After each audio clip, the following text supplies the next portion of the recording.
ভারত সীমান্তে উত্তেজনার পারদ যখন ঊর্ধ্বমুখী, ঠিক তখনই পাল্টা কৌশলে ভারতকে ঘিরে ধরেছে পাকিস্তান।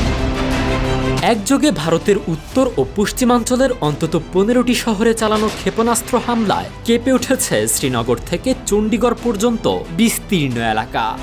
মোদী সরকারের সামরিক প্রস্তুতির হালচালেই স্পষ্ট এই আক্রমণ তাদের চমকে দিয়েছে। বুধবার গভীর রাত থেকে বৃহস্পতিবার সকাল পর্যন্ত এই হামলা চালায় পাকিস্তান সেনাবাহিনী।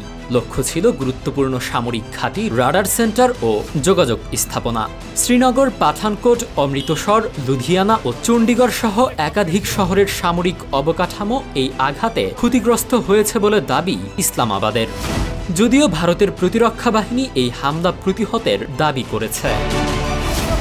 পাকিস্তানের ড্রোন ও ক্ষেপণাস্ত্র হামলার জবাবে ভারতও চুপ ছিল না।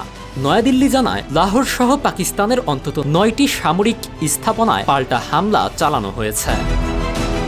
রাডার সিস্টেম, আকাশ প্রতিরক্ষা ইউনিট এবং যোগাযোগ কেন্দ্র লক্ষ্য করে ছোড়া হয়েছে 24টি ক্ষেপণাস্ত্র, আর রাতভর চালানো হয়েছে একাধিক ড্রোন আক্রমণ।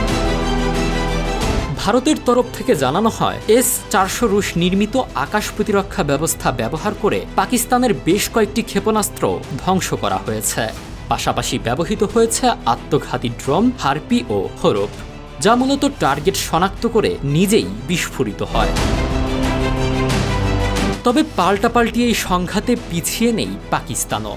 তাদের সেনাবাহিনীর মুখপাত্র মেজর জেনারেল আহমেদ শরীফ জানান, ভারতীয় বাহিনীর ছোড়া অন্তত 25টি হরপ ড্রোন ভূপাতিত করা হয়েছে। লাহোরের কাছে একটি সামরিক স্থাপনায় ড্রোন আঘাতে 4 সেনা আহত হয়েছেন।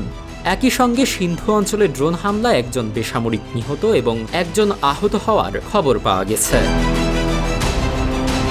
লাহোর জুড়ে বিস্ফোরণের প্রচণ্ড শব্দে আতঙ্ক ছড়িয়ে পড়ে। দুই দেশের সীমান্তবর্তী এলাকায় ছড়িয়ে ছিটিয়ে থাকা ক্ষেপণাস্ত্র ও ড্রোনের ধ্বংসাবশেষ সংগ্রহ করছে উভয় পক্ষ। বর্তমানে সীমান্ত আর নিয়ন্ত্রণ রেখা পেরিয়ে সংঘর্ষের তীব্রতা ছড়িয়ে পড়ছে দেশের অভ্যন্তরে।